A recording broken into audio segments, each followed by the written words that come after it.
Hi rice. ఇవాళ morning అయితే మా మమ్మీ కొంచెం ఎర్లీగా అయితే నిద్ర లేపింది. ఇంకా సరే అని పాలు తాగేసి వచ్చాను. ఏం మా మ్యాటర్ అంటే ఇంటి బయట పని ఉంది, పని చేయబో, గడ్డి కోయాలి ఆవులకి అని చెప్పింది. సరే అని చెప్పేసి అలా ఇంటి బయటకు వచ్చాను.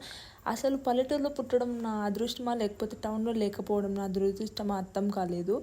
ఇంకా సరే అని చెప్పేసి అలా ఇంటి బయటకు అయితే వచ్చాను. ఈ చెట్టుతో నాకు విడతీయరాని అనుబంధం ఉంది. అసలు ఆ చెట్టుని నాటింది నేనే కాబట్టి.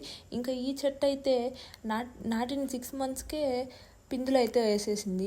ఇది యాక్చువల్లీ మా సిస్టర్ అయితే నాటింది ఈ చెట్టు. ఇంకా ఈ చెట్టుని చూసుకొని దీనికి కొన్ని వాటర్ అయితే పోసేసి ఇంకా ఆవుల దగ్గరికి వెళ్దామని చెప్పేసి వచ్చాను. ఇంకా అట్లా ఒక రౌండ్ వేసుకుందాం అనేసి మా పొలం అంతా ఒక వీడియో తీశాను. ఇంక ఇక్కడ కనిపిస్తుంది కదా, ఇదే మా మామిడి చెట్టు. స్టార్టింగ్ చూసినప్పుడు అయితే చెట్టు నిండుకు కాయలు ఉన్నాయి. లాస్ట్కి అయితే కోతులకే సరిపోలేదు ఆ కాయలు. ఇంకా ఆవుల దగ్గరకు వచ్చి ఆవులు గడ్డైతే కోసాను. ఇంకా ఆ తర్వాత అవిని పట్టుకుపోయి ఫ్లాట్లో అయితే కట్టేసాము. ఇంకా మా హైడీ దగ్గరికి అయితే వచ్చి దానికైతే గడ్డేసాను. ఆ తర్వాత మా మమ్మీ పాలు పిండుతూ ఉండింది.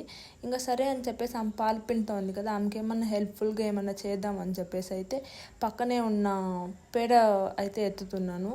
ఇంక నేను చేయను అనేసి అయితే అసలు అనుకోవద్దండి, నేను చేసే వర్క్స్ ఇవన్నీ.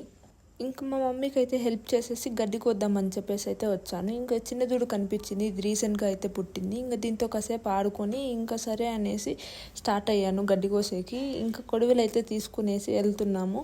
ఇంకా ఆవులకి చాలా ఆవులు ఉన్నాయి మాకు, దానికని చెప్పేసి చాలా గడ్డి కోయాలని చెప్పేసి గడ్డి కోయడానికి అయితే వచ్చేసాను. మనం చేసే వర్క్లో మనకే హ్యాపీనెస్ ఉండాలి, ఎవరో చెప్తే చేసేది కాదు అనిపించి నేనైతే ఆవులకు గడ్డి కోసాను. ఇంతే గైస్ ఇవాళ వీడియోకి. మళ్ళీ నెక్స్ట్ వీడియోలో కలుసుకుందాం. ప్లీజ్ కొంచెం సపోర్ట్ చేసి మన ఛానల్ని సబ్స్క్రైబ్ అండ్ ఫాలో చేసుకోండి guys. See you on next video. Bye bye.